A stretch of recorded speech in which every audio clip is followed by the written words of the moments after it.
All right. Hello, everybody, for the second test pilot episode of Science Unplugged. If you were here with us last night, we had a geoscientist with us, Stephen Jarrett, and we talked about space rocks and how the early Earth formed and how we were bombarded and how we are bombarded by space dust 24/7. That was a really interesting. Show. Oh, we do have an echo. You might have to lower your volume on your end, Christine. How is that? Better? Yeah, I think they'll tell me if it's if there's an echo. So what we're going to do tonight, that's still a little bit of an echo, I think. You might have to turn the volume off until someone asks a question. Okay. Oh, wait, you won't be able to hear me at all, though, right? Hold that thought. I think I have an idea. We're still sorting out the technical difficulties. I know, right? So I just want to say good morning, good evening, and good afternoon to wherever you are in the world, because that's the beauty of the internet, is that we can broadcast to everybody. So for those of us who are joining, why don't you give us a shout out to where you are, because we have a great panel of scientists tonight, and this is their first time ever doing this, and I want to show them where our viewers are right now in the world watching us. So if you could just type where you're from, we can give you guys a little bit of a shout out. Charlotte, North Carolina. Chet, how's it going? Seattle, Washington. San Francisco. That's great. So let me give you an update of what we're going to do today. Houston, Texas, Planet Earth. Joe is from Planet Earth. So Joe, we're in the same location. So this is what we're going to do tonight. It's going to be a little bit different from last night. So last night, you saw me. I was interviewing a scientist. And actually, that's a format that we're going to keep for, we're hopefully going to be doing a weekly show, hopefully every Thursday. So keep posted on our Twitter. You can follow me on Twitter. I also encourage you guys to follow the Alda Center at Alda Center on Twitter as well for updates on when the weekly episodes of Science Unplugged will be on Blab. But tonight we're going to do something a little bit different. So the Center for Communicating Science, or the Alan Alda Center for Communicating Science, is a facility here at Stony Brook University that is focused on teaching young scientists the art of communication. It is our goal as scientists not only to do great science and to cure the world of its ills and to learn more about nature and the world around us, but it's very important for us to communicate what it is that we're doing to the general public. And that's the purpose of this format right now, is because it gives us incredible access to individuals around the world, and to not only describe to you guys what it is, the work that we are doing, but we want to make you feel like the scientists too. We encourage you to ask questions, to get involved. We'll have sessions within the broadcast where the seats will be open so that you can jump on cam and ask questions directly to the scientists. And also, if you're familiar with Blab, or if you're not, if you hit /Q and then type in a question, it will come on the side, and I can put the question right on the screen for us all to view as well. So tonight we're going to do something a little bit different. We have actually not just one scientist, not just two scientists, but we have 6 scientists lined up for you tonight for this jam-packed power hour of science communication. These are aspiring scientists. They're scientists. They're aspiring science communicators. And what they're doing right now is taking a class at the Alan Alda Center for Communicating Science called Engaging Key Audiences, right? That's the name of the class, Christine? Yep, that's the name.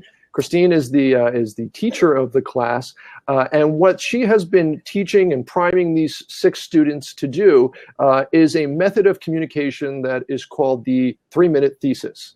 Essentially, they are going to get on here and tell you everything that they do, or they have been doing during their academic career, in just 3 minutes. So that means it's got to be concise, it's got to be precise, and it's got to be insightful, right? It has to convey the message very quickly so that everyone understands it very clearly, and so that we generate enough interest in you that you would decide to ask questions back to them. So they're going to get on cam, they're going to do their 3-minute elevator pitch of what it is that they're doing, and then we're going to open it up to questions. I'll ask them some questions because, to be honest, I don't know what they do, just like the rest of you. So I'm going to be naturally curious as well.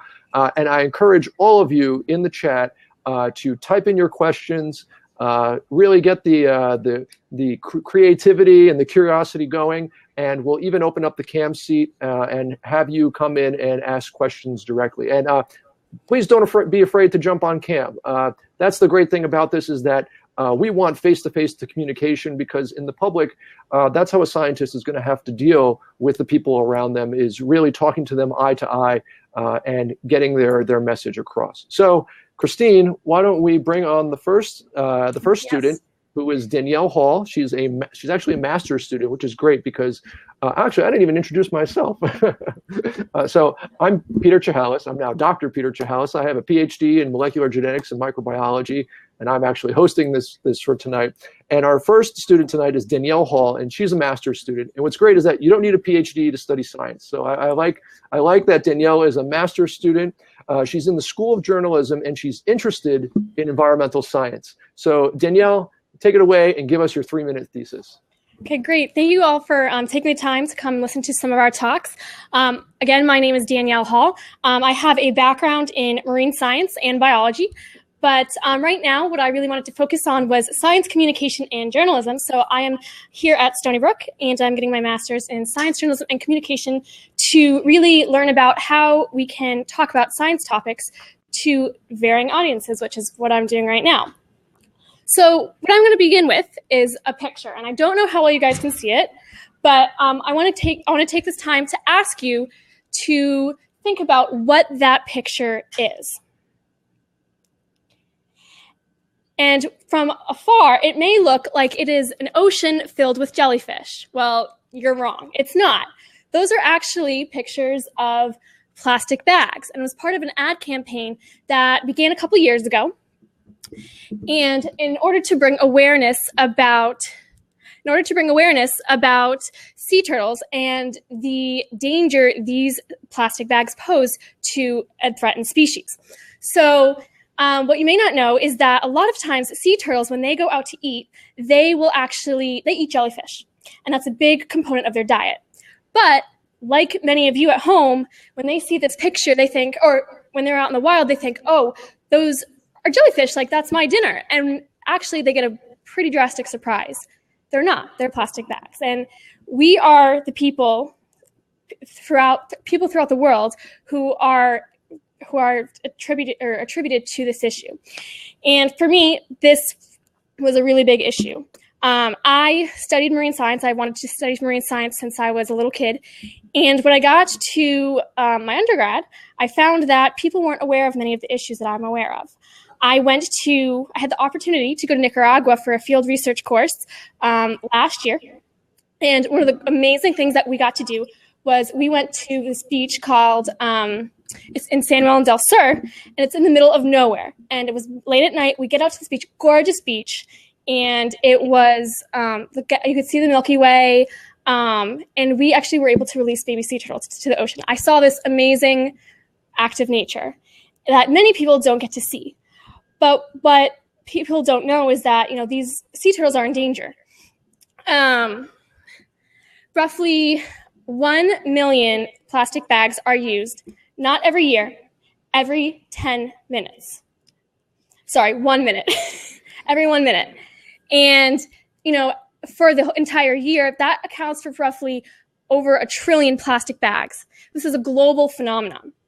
And, sea turtles are already endangered. They have light pollution, which means that they can't nest properly, and they're also being caught in nets around the world. And so this plastic bag issue is something that I want to bring awareness about. And I'm going to give you 4 things that you can do at home. 1, you can use reusable plastic bags when you go to the grocery store. 2, when you use those plastic reusable water bottles, sorry, not reusable water bottles, the water bottles you buy at the grocery store, nix those. I want you to go and buy a reusable water bottle that you can use every single day. 3, stop or try to use reusable plastic containers and utensils when you eat out. When you go to like the dining hall or Dunkin' Donuts and you get these plastic forks and silverware, well, it's really helpful if you find a way to take a plastic or use a utensil you can use on your own. And 4, I don't know if you know this, but many facial cleansers have microbeads in them. And so you want to, when you're buying your facial wash at the grocery store, at CVS, whatever, make sure you get a facial cleanser that does not use plastic beads or and instead uses something like walnuts or ground up something else in the scrub. So that's all I have, and I'm now going to take questions, and if anyone wants to ask me about what I do or what I want to do, that would be great. That was great, and I like how you told us some things that we can do that can make an impact on this. So for those of you in the chat, I see everybody's doing it too. Tweet us, tell a little bird, tell your friend on the side. Our goal is to get this blown up on Blab and on the internet, because this is really the only form of science communication that's really out there on this medium. So share. Tell your friends, send smoke signals, do whatever you need to do. But as long as you guys are appreciating this, and don't forget, the little hands are props. So if you like what you say, like what you see, give our scientists some props as well. So Joe asks over here, he says, what can we do about those bags that are already in the ocean? How can we clean up this mess? Yeah, so that's actually one thing that people are really trying to do. The problem is that a lot of times, the ocean is really big, and how do we get these plastic bags, or not even plastic bags, but also other debris that falls into the ocean? And so I know that I'm not exactly sure about who's doing it, but there was a kid last year who came up with a system where it was basically a big vacuum cleaner. And out in the Pacific Ocean, there's actually a garbage patch, and it's actually 2 times the size of Texas, and it's basically just all this waste, including plastic, that's floating all around. And he was a kid who just devised this way to have a plastic vacuum cleaner, and that's really where we are right now. That's one of the big questions scientists have is how can we change this, because once plastic gets into the ocean, it's pretty much there for good. Can I ask you just to back up from the cam a little bit, because I think we're getting a little bit of sound recycling going on. We want to recycle the bags. We don't want to recycle the sound into the camera, because that could cause a lot of problems. That was a great answer. Another person asked, I guess they're trying to ask, why are we not closing down plastic production right now? That's a common question people might have. Why not just get rid of plastic altogether? You use plastic every single day in your life, so it's kind of like taking something that we use every single day, and you can't just stop that. So I know myself, I have issues when I started to switch from plastic bags to reusables. I had issues where I would get to the grocery store and be like, oh crap, I forgot my reusable plastic bags or my reusable bags in the car or at home, so I'm just going to use whatever I got at the grocery store. And the reality is that that's what most people think, is they don't want to be bothered. We're people of habit. We like to keep doing things. So that's my answer. Somebody says here that in the UK, now by law, they're forced to pay for plastic bags. Mm-hmm. Do you think those types of solutions are having an effect? Yeah. So, here in the United States, it's pretty much the opposite. You have to pay to get the reusable bags. And I know that not in plastic bags, but in New York City, there is now a ban on the styrofoam cups. So that's one thing that we're doing in the United States is, it's now becoming a city or a statewide thing. It really hasn't gained much traction yet, but that's where we're hoping to bring awareness so that, people can talk about, hey, there's this awful thing that's going on. Maybe we should change what we're doing. And if enough people think that, then maybe we can change that. I want to also mention that we have a cam seat open, so I encourage people to get on cam and ask questions directly as well. This is your opportunity. You're interacting with real life scientists right now, and this is a very rare occurrence that happens in society in general. So please take advantage of this opportunity and let your voice be heard. Joe also asks, are there any links or websites we can share on social media to help the turtles? Yeah, so the Ocean Conservancy is one site. There are also many different, along the coast, there are many different non-for-profit organizations I can talk about. One, I'm on Long Island right now, and I actually volunteer at the Riverhead Foundation.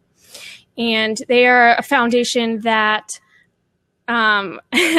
they will go out and they will rehabilitate sea turtles that get washed up on shore, specifically on Long Island. And a lot of times it is because, they ingest plastic bags, or they get entangled in net gear. So there are, all along the coast, both on the West Coast and the East Coast, there are organizations like this one that help out, and you can go to their websites and even volunteer if it's something that you're passionate about. Guys, feel free to cut me off if we're going over time, but I actually saw a video recently of a sea turtle in which they extracted a straw from its nose. Have you seen that video? Yes, I have. It was like a 12-inch long drinking straw. Right. So, you know, it's not only just plastic bags, right? It's other forms of trash and debris that's in the ocean. Right. Like I said, it's plastic bags, it's the straws, it's the forks that you use when you go to, you know, like I said, Dunkin' Donuts or something like that. And I know that there was a paper, or there was a study that recently came out that found that over half of sea turtles in their lifetime will have some sort of interaction, whether it be they're injured or ingest any kind of plastic. So that's pretty big. And when you think about all the sea turtles and all the issues they've already been having. Are sea turtles the only animals in the ocean or organisms in the ocean that are susceptible to this trash? Or what about, I mean, there's a lot of biodiversity in the water. Right. So another big thing is that a lot of times when plastics get into the ocean, they get, just like sand and other rocks, they get degraded and become really, really small. We call it microplastics. And right now we don't know what effect that is having on the entire ecosystem. What we suspect is that there are a lot of toxins in these plastics, and they can get out and actually cause decrease or change the way, or cause animals to get sick easier. And we're not only talking about animals, but also like the shrimp, like anything in the ocean, you know, can be susceptible to these toxins. And then that's, you know, ultimately going to cause some serious problems. I mean, if people want to continue eating their sushi, and, you know, those are organisms that come in contact with some of these plastics. So like I said, it's not just the sea turtles, right? It's other organisms, and we don't quite know what the impact is yet. That's something that's an ongoing area of research right now. I mean, this is so relevant right now to the times too, because right now all the major world leaders have met in Paris this week for a climate change summit, and we forget that climate change not only involves just the actual changing of our weather, but also taking into account all the trash and debris that we introduce to our environment that's affecting all of our natural wildlife, aside from just CO2 that we're pumping into the air that can also affect them as well.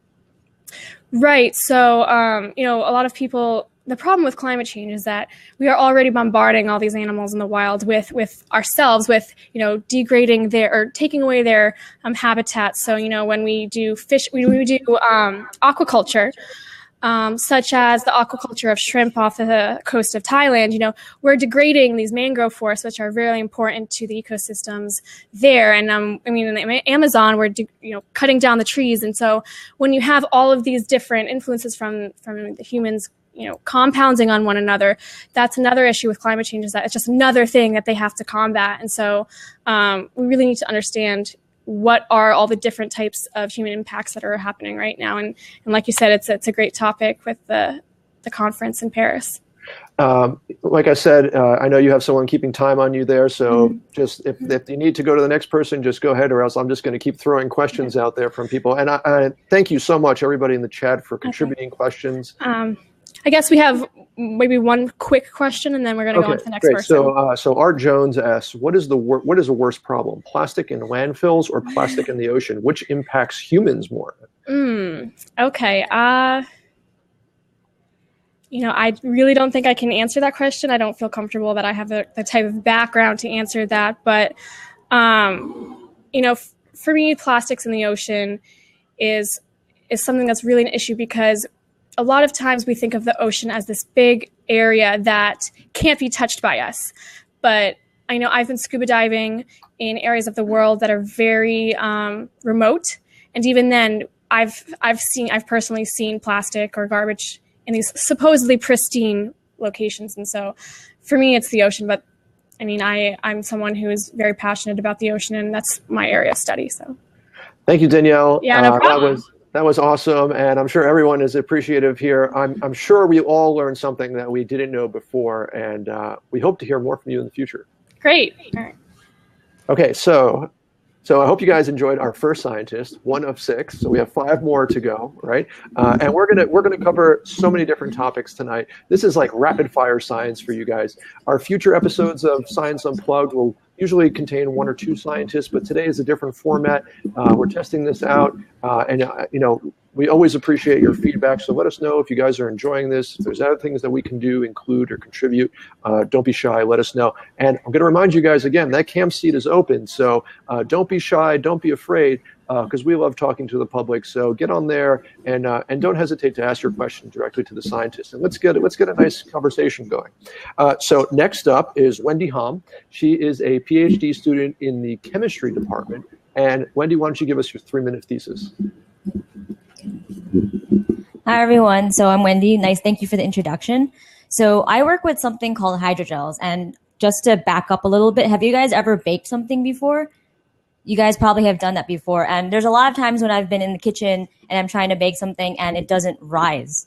So bringing back to that, like in the lab, I make things that are it's kind of like cooking in the kitchen. What I make is something called hydrogels. And this is something that's very close to my heart because I actually get injured pretty often. And what I want to do is to use hydrogels to kind of improve wound healing. And so when you're talking about baking, going back to the kitchen situation, you have a lot of different components that you're adding to your cake, for example. And so with my hydrogel, you could think of it as some sort of soft and squishy material. And an example of that is like a gelatin dessert. And if you guys have handled gelatin dessert before, it's very weak. And so a lot of the hydrogels that we have are pretty weak by itself. However, what we're trying to do is 3 things, basically. 1, to make sure it's safe to use to apply onto our wounds. The second thing is to make them stronger because in like the inherent nature of having a Jello, for example, it's really weak. And the third thing is, since we're trying to improve wound healing, is that we're trying to maybe deliver some sort of medication to the wound. And so right now in the lab, it's been, as we know, like anybody who's a scientist or even a cook, for example, there are sometimes things that are pretty frustrating. So what we're trying to do is we're kind of trying to vary what's inside these hydrogels to try to improve different things. As you know that when you fix one problem, there's another problem that comes along. So there's been a lot of troubleshooting. And so right now I'm at the early stages, and it's pretty exciting because you find that some things are pretty unexpected. So you'll expect that sometimes when you're adding more things to your hydrogel, my hydrogel, for example, you think that it would get a lot stronger. But there's different components that we strategically add so that there's things that are not expected. And so I'm not the only one working on it. There's actually a lot of groups all over the world that are working on it. And just to give an example of what people have done in Japan, there's one group that makes something called double network hydrogels. So double network, it basically has 2 different types of polymers that make this hydrogel. And when we think about gelatin dessert, when you slice it with a fork, for example, it cuts pretty easily. But for this thing, if you slice it with a blade, it actually doesn't cut, which is not expected. And so when we think about wound healing, what we usually put is, you guys put something called a Band-Aid on, right? We slap a Band-Aid on, and it's supposed to be pretty flexible because movement-wise, we move a lot. So again, like I'm hoping that in the next year and a half, I have a lot of work to do, but I want to try to contribute to this hydrogel research to improve wound healing. Thanks a lot for your time. That's awesome, Wendy. I'm going to go straight to a question from Leon here. He wants to know, what is the base polymer that you're using? Can you tell us? Oh, we're going to get some. Sorry, okay. I didn't hear that. Okay, sorry. I'm going straight to a question here from Leon, and he wants to know, what is the base polymer? Are you allowed to tell us that? The base polymer is alginate. So the first thing that I wanted to do was to make sure that it's what they say compatible for the body, so that it's safe for the body, and that's actually something that comes from algae. Oh, so really? It's a natural polymer. So what do algae use this for? I actually don't know what they use it for, but they found that it's compatible with the body, so then it's okay to use. So we always want to, in addition to making cool materials like hydrogels, we want to make sure that it's safe for the body. So then, like, that's a very good question to pick something that's, the base polymer has to be really important. Yeah. So this is really important. I mean, the focus of your work is for wound healing, right? I mean, you're using chemistry to devise a new method to deliver drugs to people who are suffering from severe wounds, right? So what are, aside from Band-Aids, what are some of these standard uses of these types of materials in wound healing right now? So there's actually hydrogels already on the market. So they come in different forms. There's some that you guys are also familiar with, gauze. So some hydrogels are already part of gauze, and it's kind of to strengthen the wound. So, and if you think of hydrogels, we think it's mostly of water, right? I forgot to mention before, if you say hydrogel, if you break down the word, it's like a water gel. So it's a gel made up mostly of water. So the main purpose of it would be to hydrate wounds. So this would be good for things like burns, for example, for a quick relief. Are there hydrogels that are being used currently for medical purposes? Yeah, they're all different types. Like, as I mentioned before, we have, going back to the gel example, there's weak gels, right? And for me, my purpose is I don't want a weak gel, but there's also some hydrogels that you can squirt out of a tube, kind of like toothpaste. So in that case, they have different purposes. So based on the type of wound, since I don't have I'm not a medical background, but they have different types of hydrogels of different kind of, like different squishiness to use for different wounds. That's pretty cool. Yeah. Joe is asking, so you mentioned how this could be used for drug delivery. I guess that's his question. Can you make these bandages to have medicine in them? How would that work? So basically, when we make the hydrogel, kind of when you follow a recipe, you just have to include that medication in the hydrogel when you're making it. And then that would involve also testing to see if that's stable, like their medication stays stable in the gel, and also to make sure that doesn't affect the strength of the gel. Chet wants to know, are these intended for emergency care, long-term care, or both? Or is this something that we're going to have in our homes in the future? I'm just going to squirt some toothpaste of hydrogel on my cut when I'm cooking dinner. So I hope I'm answering this correctly. So based on what I've read so far, it's a lot of use for emergency care. And there's some that you can use for a quick thing, but it wouldn't be really for long-term care. Because if you think about, has anyone left their Band-Aid on for way too long? I'm definitely guilty of that. Yeah, so it's actually, there's a medical term for maceration, I believe. It's when your skin turns kind of whitish and soft. And so from there, your wound is not actually able to breathe. And it basically has too much moisture. And that's kind of similar to when you're showering for too long and your skin gets too kind of weak. And they found that if there's too much moisture on the wound, that actually lengthens your wound healing time. So this wouldn't be probably for long-term care. Probably like a Band-Aid, you'd probably have to change it out. That's crazy. When you said when there's too much moisture on your skin, it actually hurts you, right? It doesn't help you. And I'm thinking, I don't know if you guys ever saw David Blaine, the magician, where he was sat in a fishbowl essentially for like a week or something like that. I can only imagine what his skin was going through. Hopefully, luckily, if we had hydrogels back then, we could have pulled him out of the water and maybe healed him a little bit faster. But obviously, that wasn't the case. Joe asked here, is this something that we will see in our homes someday? Is that your goal? I'm hoping so because, but just to go back, one more additional thing with the hydrogels, since it's wet, right? That was a problem I mentioned, that too much moisture. It also is good for burn victims and maybe like veterans or any first responders like firefighters. And so bringing that back to our homes, since a lot of us get burned even in the kitchen, going back to the kitchen again with burns, that would be something that I would hope that I can make. And again, going back to hydrogels, it has to be safe for the body. Not only does it have to be safe for the body, after you finish using them and they have medication on them, you have to throw them out, right? And you don't want your dog to go through your trash and eat something that could potentially like overdose. I want to point this out to everybody who's watching also, that this is academic science. I mean, you're not working for a company, right? You're not being paid by some pharmaceutical company or some biotech company, right? This is science that students are doing at universities. And simple questions like Wendy's trying to ask is really what allows us to develop technologies that can later be developed by companies further and get out to the public. So it's really the basic research that you're doing into this sort of thing that helps to get the ball rolling to answer some of these questions later on down the road. Evangelos asks, what about our animal friends? Can we use this on our pets? And maybe the turtles that Danielle was talking about. Say a turtle gets a cut, can we put a hydrogel on it? I think it probably depends on how the skin takes up the hydrogel. So and also with the hydrogel, it's kind of like Band-Aids. If some of us have like a skin condition or maybe like hair, that might be like you might have to shave off some of the hair. So our furry animals, they might have to do something to the skin. But that would be something I guess a doctor would be better to answer that question. But hopefully that would be applicable for them too. We're going to just do one last question before we go to our next scientist. But is there anyone inserting technology into hydrogel to tell practitioners how well a wound is healing? So I guess instead of in addition to actually introducing something to the gel that helps the wound heal, is there something we can introduce that tells us the status of the wound?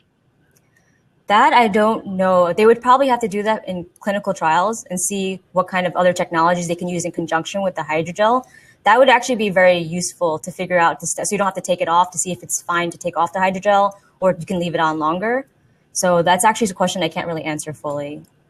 That's awesome. Thanks so much, Wendy, and we look forward to hearing from you. Thanks for the opportunity.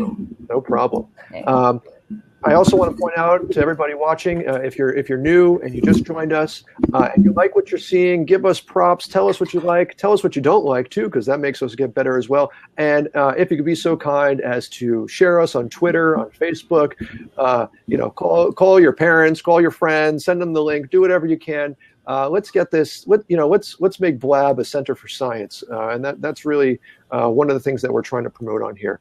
And I like to. Chet points out a good thing.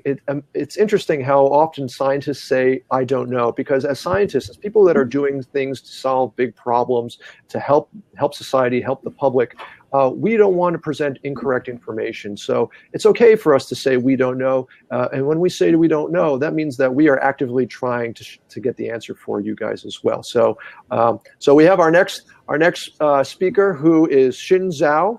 He's a PhD student in marine and atmospheric sciences. So we went from a journalism master's student, we went from a PhD in chemistry. Now we have a PhD student in marine and atmospheric sciences, and I'm excited to hear your 3-minute thesis. Go ahead, Xin. Thank you, Peter, for the introduction. I'm Xin, and now I'm going to talk something about weather and climate. Just imagine one day when you wake up surrounded by the flood. Everything that you know and all of your stuff were gone, and your insurance company refused to pay you. You turn to your friends, and they are as helpless as you are. Just like those 3 little pigs floating on the water, they're so helpless. No matter how cute you are, you will feel devastated in that case. Because the weather and because this kind of extreme situation is rare, you may think that it will not happen to you. But in reality, this did happen to thousands and thousands of households during the Superstorm Sandy. And my research is to study the extreme weather events like Sandy and what they will become and what they will act in the future. And the key message that I got from those research is that if the climate keeps warming up, there will be more extreme weather in the future. And the wet region will get wetter and dry region will get drier. That means, for example, the Europe probably will get more heat waves. And California will have more droughts. And here in New York, we will have more storms. Just like the big wolf in the fairy tale, the 3 little pigs. I think the climate change now is haunting us, but we can take some actions. Let's look at what we are doing now. The modern society uses tremendous of fossil fuel as the major source of energy, such as coal and petroleum. And those kind of fossil fuel will finally end up in the atmosphere as a gas called carbon dioxide. The increase of carbon dioxide will adding the coats to the earth and make the earth warmer and warmer. But unlike the coat which can be taken off very easily, carbon dioxide is very difficult to be removed. So the ultimate solution is to use less fossil fuel. And for individuals, we can try use more green energy, such as a hybrid car or solar-powered systems. But if you do not have the budget, there are many simple actions that you can take, like try more public transportations or walk and bike more. If you are at work or at your office, turn off the electronic devices if you do not need to use them, or turn off the light when you leave the room. If you even cannot do this, simply go to bed early and get up early. That will not only save the bill, but live a healthy life. You are also helping to save the earth. And hopefully with your action, and we will live happily thereafter. Thank you. I'm ready to take questions. I love how you said go to bed early and wake up earlier. Not only is that good for the climate, but that's good for everyday practice, right? I mean, I'm definitely a victim of not abiding by that rule. So we're going to go straight into a question from Joe here, and he says, "Hello, Joe. How much global warming can be reduced just by conserving energy?" Because my expertise is to study the extreme weather in a warmer climate. So I do not have this statistics with me, but I believe if we transfer the use of energy to the new and green energy, we will significantly lower the emission of carbon dioxide. And it is promising if we do so to slow down the global warming. Very cool. Leon asks, what are the largest levelers available, i.e. Which industries produce the most greenhouse gases? Is it the coal industry? Is it the petroleum industry? The electrical companies? Who's the culprit here? Basically, the industries, whomever use the fossil fuel, will produce the green gas.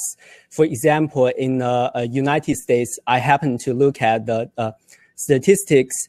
It seems that 67% of the electricity is generated by the fossil fuel, like the coal and natural gas. And billions of cars are powered by the gasoline, and those are the source of carbon dioxide. So, there are many industries, as long as they use those kind of power, they will produce. Yeah, essentially, everybody is guilty of this, right? It's going to take a concerted effort on all of our parts to really convert to these other forms of energy to help us reduce the amount of CO2 emissions that are going into our atmosphere. That's a great point. Joe also asks, are you able to predict what kinds of extreme weather events will most likely occur and where they will occur? It depends on the locations. For example, in the mid-latitude, where the storms are most frequent, it's likely that storm will increase.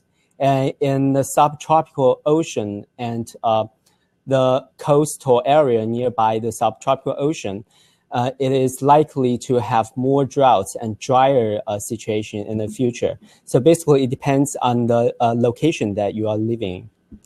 So really, it's your latitude on the planet that's going to dictate how you are affected by these dramatic changes in the climate. Yes, the latitudes and exactly the location, like where are you along the coast or inland? Yeah, it depends on locations. So I guess this kind of goes to that a little bit. Which countries do you think are going to be the most vulnerable? I'm thinking the United States is a very large country, and that's where we are. And I want to recognize that we have people from all over the world watching us tonight. So feel free to give us a shout out where you are. You know, we have some people from the UK, from all over the United States. But which countries are going to be the most affected? Is it the big ones that span a very high degree of latitude, or can we identify some of the small ones that are going to get impacted pretty hard? Yeah, I think there's nobody can just get rid of the effect.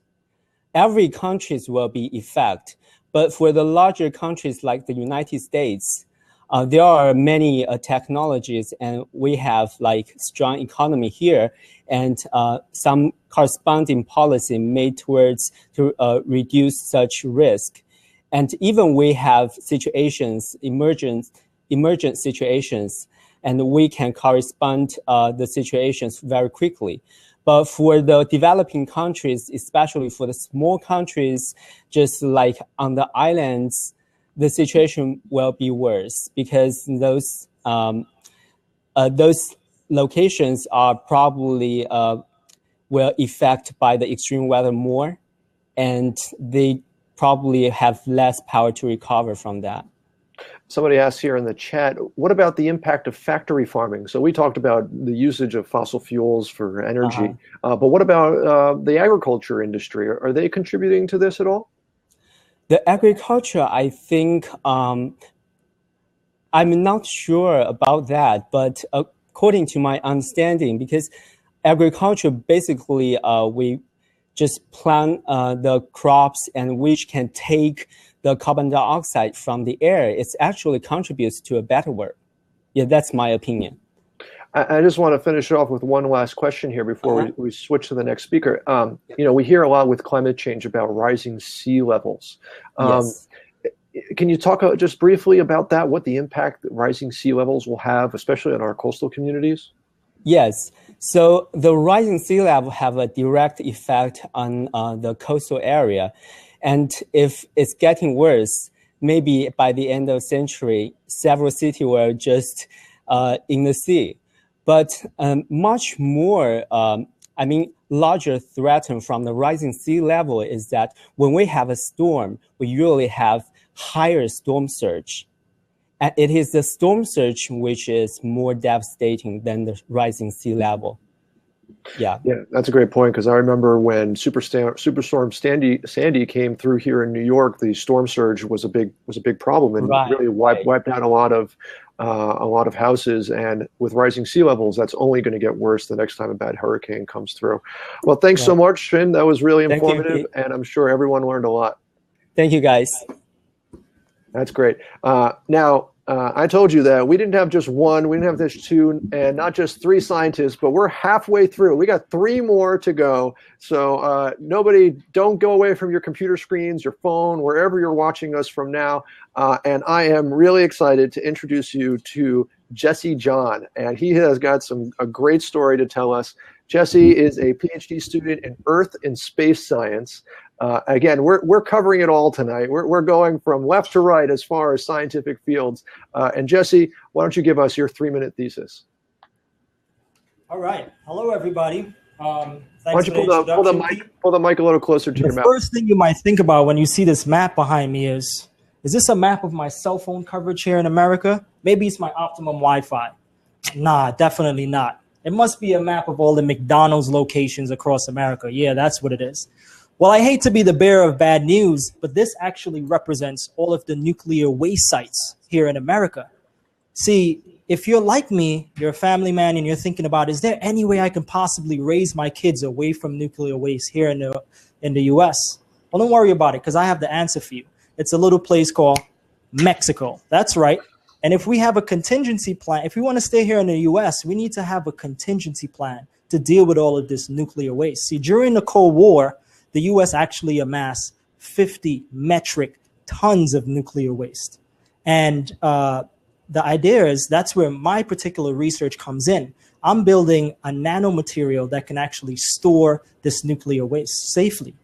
But before I get started talking about my nuclear material, we actually need to be small enough to enter into that nuclear material. So I want you to think about the smallest material you could think about. Some of you might think about a bacteria. Now think about something 100 times smaller than that. Now you're actually looking at your typical average virus cell. But I want you to think even smaller. Now 100 times smaller than that, welcome to a little place I like to call Nano Alcatraz. See, here in Nano Alcatraz, just like any modern sophisticated prison system, we actually have a very modern camera system to keep track of each one of our individual plutonium and uranium atoms that we have stored here. And the way how we do this is with X-rays. Similar to the X-rays you get when you go to the dentist or to the doctor, only these X-rays are 10,000 billion times brighter. These X-rays allow us to investigate the individual interactions between this titanium prison and our individual prison members, such as plutonium and uranium.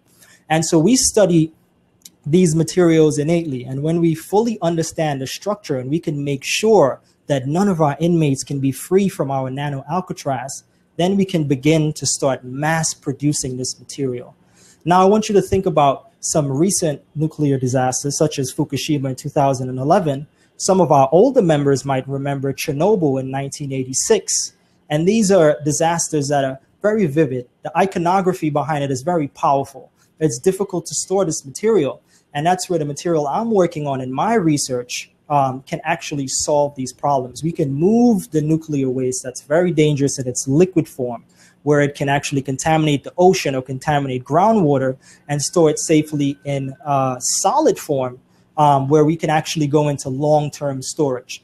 So I want you to move away today feeling positive that we're working very hard to produce a material to clean up the nuclear waste that we're generating every year in some of these countries abroad. Any country that has nuclear capability is going to have nuclear waste, and we're working on these problems diligently.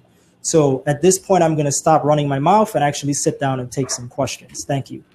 Thanks, Jesse. And if anyone has any questions for Jesse about Nano Alcatraz, please /Q, and that will put it right. I can put it right up on the screen if you do that. And if you still can't figure it out, just type it in the chat, and I'll hopefully catch it quickly and be able to ask it for you. So Joe asks, what is the material made of? What is your Nano Alcatraz made of? Joe, that's a wonderful question. This material is called monosodium titanate, and its chemical formula is NaTi2O5 3H2O. So it's essentially made up of sodium, titanium, and oxygen atoms. That's great. You even gave the chemical formula, right? No information is being hidden from the public here, right? We are open books down to the empirical formula. It's an important question. Great. So we have another question here. Would it work the same for a nuclear explosion? That's a great, we think of these nuclear disasters like Chernobyl, like you said, Fukushima, but what about if in the unfortunate event of a nuclear war, could we use this technology the same way? So I'm guessing what you're saying, if the nuke actually went off and there was radiation being spewed all over, will this material be useful? Well, when you have your typical nuclear explosion, you're going to have a lot of radiation that enters into the air. This material is not very useful to deal with radiation that goes into the air or potentially into the soil. It works at its best at transferring material from a liquid form where the ions can actually enter the material I'm working with and freely. So unfortunately, it can be used, for instance, if you contaminate a water source during a nuclear explosion. In that case, we can deploy our material into that water source and absorb those dangerous ions. And the beauty of this particular material is that I mentioned that it absorbs plutonium and uranium, but there are many other atoms on the periodic table that it can also absorb that could be dangerous to us. So it can add as a filter for many other dangerous, harmful radioactive atoms. How do we currently store our nuclear waste? So the current storage plan is actually very sophisticated. I mean, you can see it on YouTube in Fukushima. It looks like massive storage tanks. Isn't that securing? That's very reassuring, right? Having these massive tanks where we just have liquids and we keep storing them. There's thousands more being commissioned at Fukushima. In Chernobyl, they actually just built a lead roof and they, completely closed it off. So we need a lot of work to be done to actually safely store all of the waste that we're producing.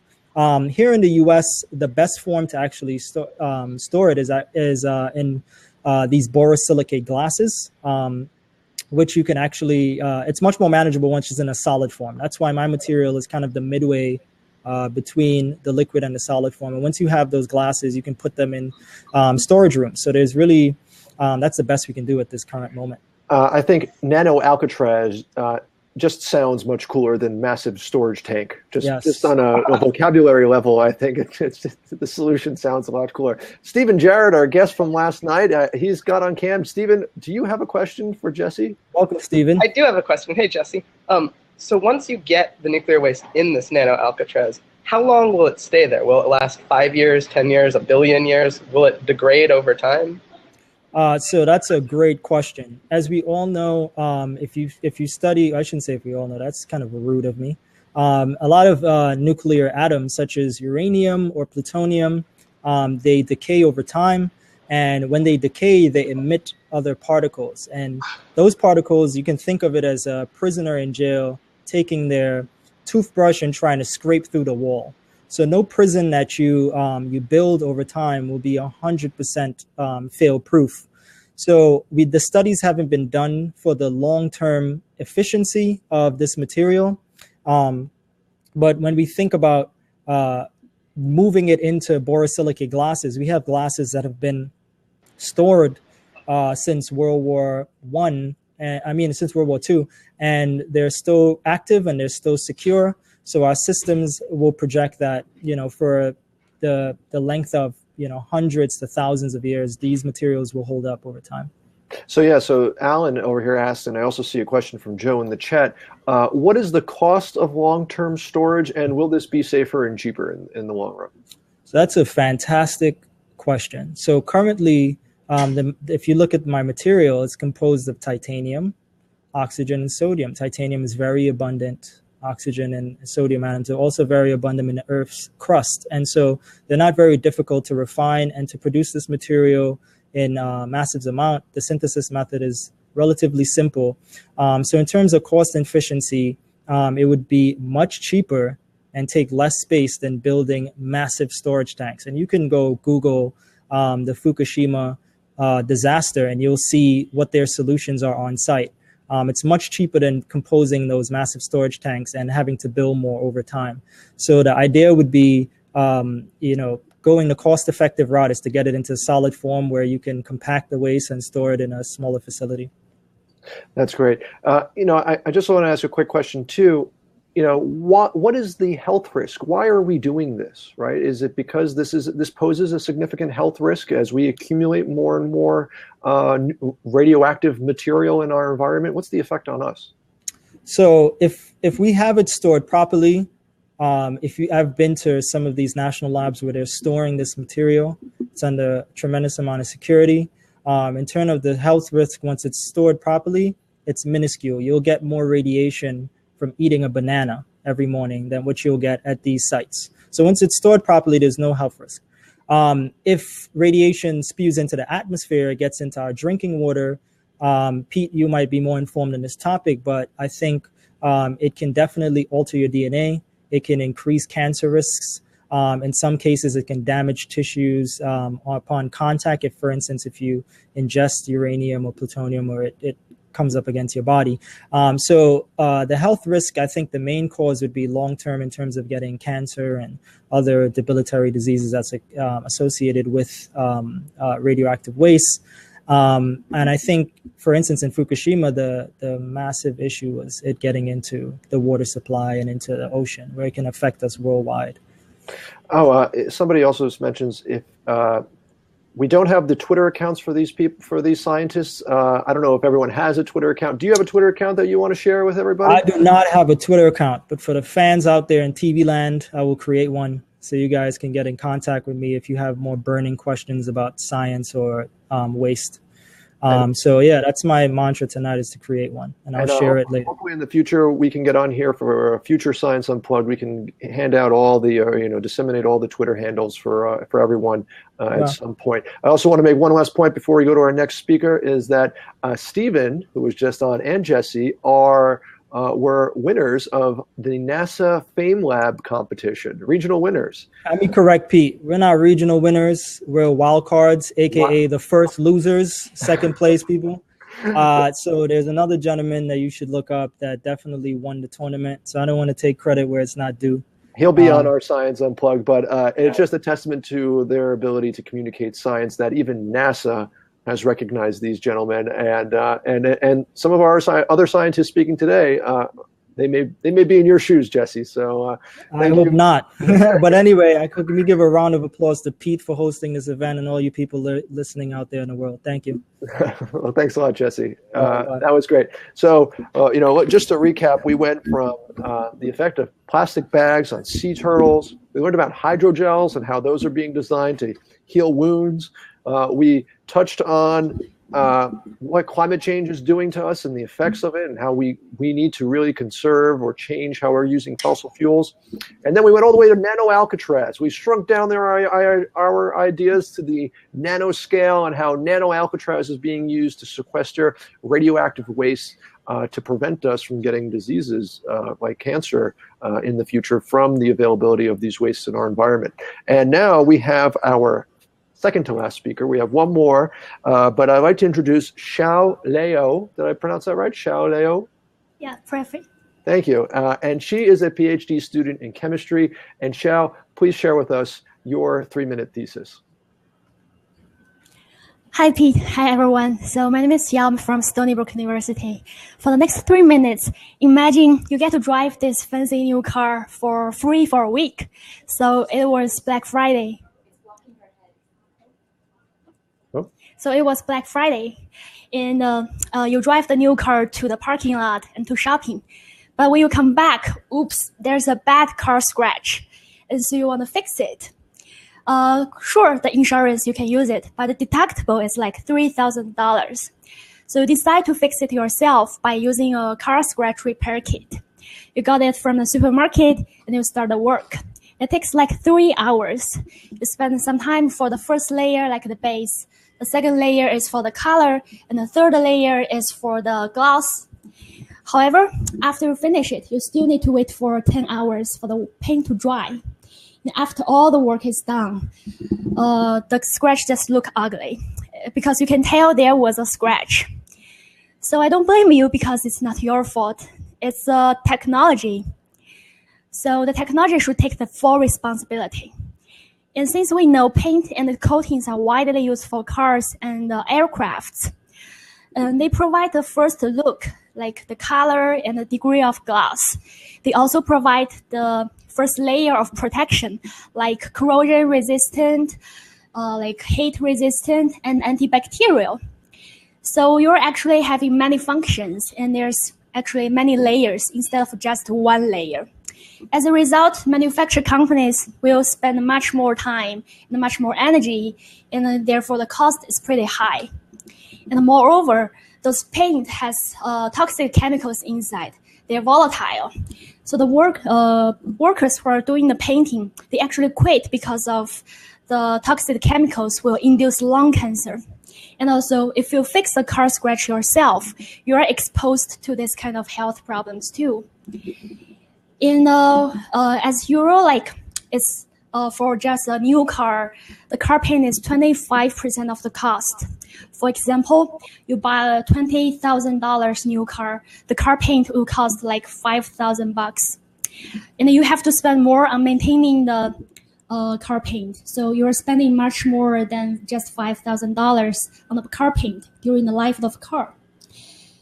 And so, would it be better if we can solve this problem and reduce the time for the car paint process, and thus reduce the energy, reduce the pollution, and reduce the cost for the paint? And so what I'm doing now is to develop such a method to produce the car paint, like multi-layers in just one step instead of many steps, so that we can save time, reduce cost, reduce pollution, and also reduce the car price. And this process is achieved by studying the behavior of the paint. So paint and the coatings are made of nanoparticles and particles. So everything is made of particles most of the time. And by studying the movement and the behavior and the interactions of these particles, we can kind of know how they behave and therefore control their behavior and control their movement, and therefore create this kind of method to produce multi-layer paint in just one step. So I'm very excited about this, and I hope this technology will become mature in the near future so I can fix my car scratch by myself. So do you? That's awesome. I don't think we have known, I've painted my parents' house before. I've actually tried painting a scratch on my car before, and I never realized what goes into that paint, right? And it's amazing how we are using science to solve simple problems that are generated by simple things that we don't even think about, like paint and the amount of time and energy and the toxicity of this paint. That's absolutely amazing. If anyone has questions for Xiao, please type them in because this is it's amazing how simple things like paint can be so impactful to us in the world. So you brought up a good point about the workplace and how the people who work with this paint are experiencing the toxic effects of this, right? What are some of the industries where workers are coming in contact with the toxic effects of paint? And what sort of jobs are they doing? Where do we see this the most? Is it just in the car industry? Is it in other industries? I guess it's for most of industries, like the workers who paint your wall, and also the workers who works in the auto shops. And also it happens to us too, because sometimes we fix the car scratch ourselves, and sometimes we'll paint the house ourselves. So it's a general problem for just paint and coatings. As long as there's a use for paint and coating, people are exposed to this kind of health problems. And it's very severe because lung cancer, we don't want it because the volatile from these toxic chemicals is pretty bad. And we want to reduce the time exposed to these chemicals as fast as possible. Joe asks, that's amazing. How do you make multi-layer paint? Is it chemistry or is it physics or is it both? I would say it's both. That's a good question. So part of it's chemistry because there are chemicals inside, and a part of it's physics because you're studying the physical behavior of the chemicals. And so you can do the work without either content. There's a combination of the work, like it's interdisciplinary. You have to work on both chemistry and physics in order to achieve the goal to create a multi-layer paint in just one step. Yeah. Is this going to be a more durable paint too? Because, if we can make it less toxic, cheaper, but, I don't want to have to keep applying coats of paint. Is this going to be more durable? To this point, I don't know, because I haven't you have to do a series of tests to test if it's durable. But I assume it should be fine because the mechanism for the paint works are not changed so much. And also it depends on what kind of materials you are using for the paint. Some of the materials are like durable, some of them are not. So it really depends. Somebody asked here on the side, what modifications are you doing to the paint? So what exactly are you doing in the lab that is changing the properties of this paint? So you study the properties of the paint by studying the movement of the particles. And the movement and the behavior of these particles are decided by their size and how they interact with each other. It's a very complicated process, and the particles are very small, so you got to study the physics, as I just mentioned before, of these particles. And for example, the particles are charged. Some of them are positively charged and some are negatively charged, and they will have different interaction with different charge. So that's one way to control the behavior of these particles. That's great. John asks, he would like to see paint that would act like pixels, so you could create working displays as bodies of cars. Is that possible? Can we make paint act like pixels, like on a computer screen? I assume we can. Yeah, it's pretty fancy idea, and it sounds very interesting because we can make pixels everywhere, and yeah, I guess so. We can do the creation ourselves on our car instead of go to the auto shop. It would be fancy. Yeah. That'd be kind of cool, pixelated car. Yeah. Chet wants to know, this new paint, do we still need to wax our cars, or can you make it hydrophobic so that nothing sticks to it?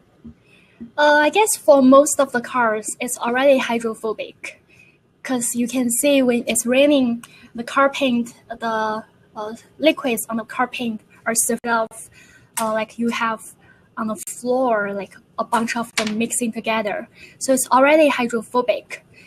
I guess if there's enough wind, the liquid will just get off of your car.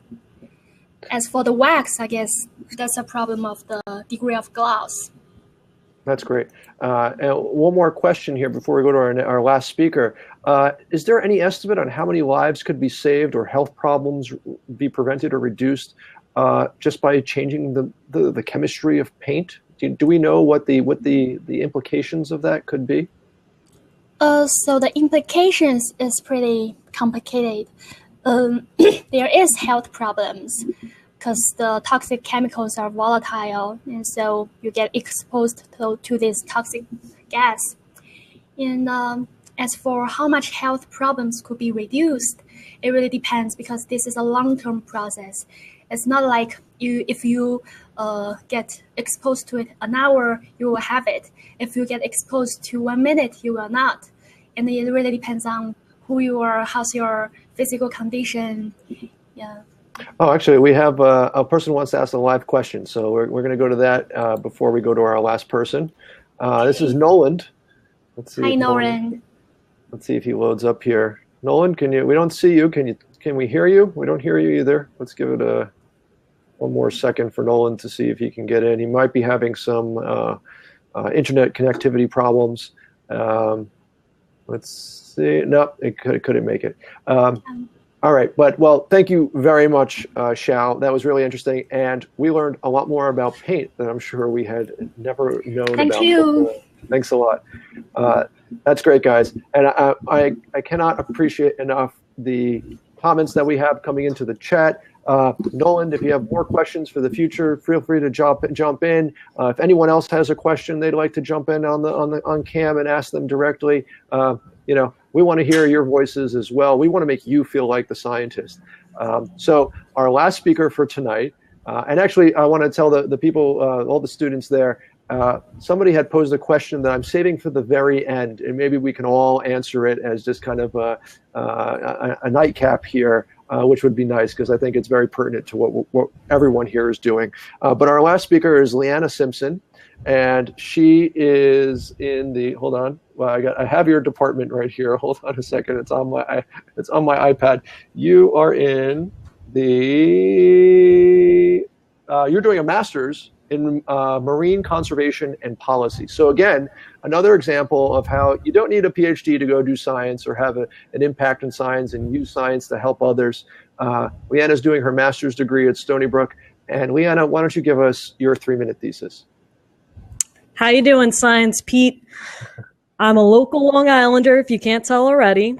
And what I want to start you off with is a little story about this little diamondback turtle right in back of me. This diamondback turtle is native to us people here on Long Island, and it likes to swim around in our coastal waters, and it likes to eat things like oysters and clams. And one day for lunch, one of these guys ate an oyster. Not too long ago later did he show up washed up dead on our beaches. But it wasn't just one of these little guys. It was hundreds of these little guys. Now, why did this happen? Well, it was obviously because of what that oyster ate. Well, what it ate was a lot of toxic algae that was overgrowing in our waters. Why was it overgrowing? Well, it had too many nutrients in the waters. The algae had too much food, like if people eat too many donuts. So this algae kept overgrowing and causing the water to turn different colors like blue, green, red, brown. And it can not only just be toxic to these turtles, it could be toxic to fish, and it can be toxic to people too. So where is this nutrients coming from? Well, it's coming from us Long Islanders. 360,000 septic tanks are in Long Island right now. And what happens is when we use the toilet, our showers, dishwashers, all of this water is going into this septic tank and leaching out this nutrient-rich water that goes into our coastal wetlands, causing this algae to grow out of control. But how can we stop this? Well, my idea is instead of feeding the algae at these coastal wetlands, how about we make our own gardens in our backyards? This way, instead of feeding the algae all of these nutrients, we feed plants local to Long Island, and we create habitat for it. And what we scientists call this type of habitat is constructed wetlands. And they're actually pretty beautiful to have in your front or backyard, and you get a couple of native Long Island bird species in your backyard too. It's a win-win across the board, but we just need funding for it, and we need people to understand this problem going on. And it's not just Long Island that's having these toxic alga blooms. It's happening across the world. And we really need to send the message saying we need to treat our water better. That's awesome. I love how, I don't know if you can hear me yet. I'm going to wait till you put your headphones on. I think it's amazing that, we're talking about science to solve big problems, right? And not to say that this isn't a big problem, but we were talking about things on more of a global scale, like nuclear waste and and some of the other things we talked about tonight. But you're using science to really help your local community right now here on Long Island, right? And that science is for all aspects of society, right in our own, literally right in our own backyard too. Now, I guess the question I have for you is, So how are we going to get the sewage from our septic tanks and put that into our backyard? How does that going to work? Well, our septic tanks are already taking the sewage, and it's emitting this water that's full of nutrients. The septic tanks does a good job of getting our sewage non-toxic. We just want to get the nutrients out of this water. So what the garden does is it takes the nutrients out of the water and they use it for themselves as the plants. So Joe is asking here, are these artificial wetlands something that anyone can build on their own property? No, there is a lot of science that goes into it, and you do have to construct it because it is an add-on technology, and there's a lot of science that goes between the type of materials you need to use for it that could support these plants, because they're not just everyday plants that you can buy your grandma for Mother's Day. That's interesting. That's interesting. The damn dad wants to know, is this technology for the home like separating gray from black water?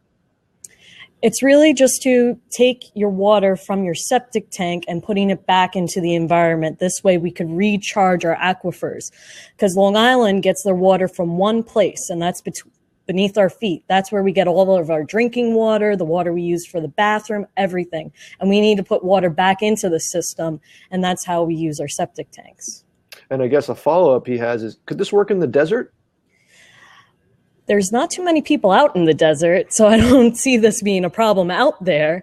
And I don't think there would be a need for one out in the desert, to be quite honest. So I have a question about, you said that it's the release of this sewage into our wetlands, into our waterways and our estuaries and stuff that is providing all these extra nutrients. And these extra nutrients, what are they doing that's causing the oysters to now be toxic, and are turtles the only ones that are suffering the effects of this? So these nutrients that are entering our environment are causing algae, little plants that are photosynthetic, to overgrow. And when they overgrow, sometimes the wrong species overgrows and they have a lot of toxins in them. If the oysters eat a lot of these, like red tides that you may have heard of, they become toxic and you can get paralytical shellfish poisoning, and people can die in 30 minutes from that disease. That's great. So it's really affecting the ecological balance of these microenvironments, right? Where when things go a bit askew, then it has downstream consequences, and we see the higher forms of life are the ones that probably are suffering the greatest effect in this. Let's see, we also have another question here. So this is getting back to the forest, but will this work with existing septic tanks? So you talked about how this is not, you can't just go buy this. There's some science that's involved in this, but walk us through it, right? Is a company or Stony Brook going to produce some sort of kit that we're going to hook up to our septic tank that's going to do this?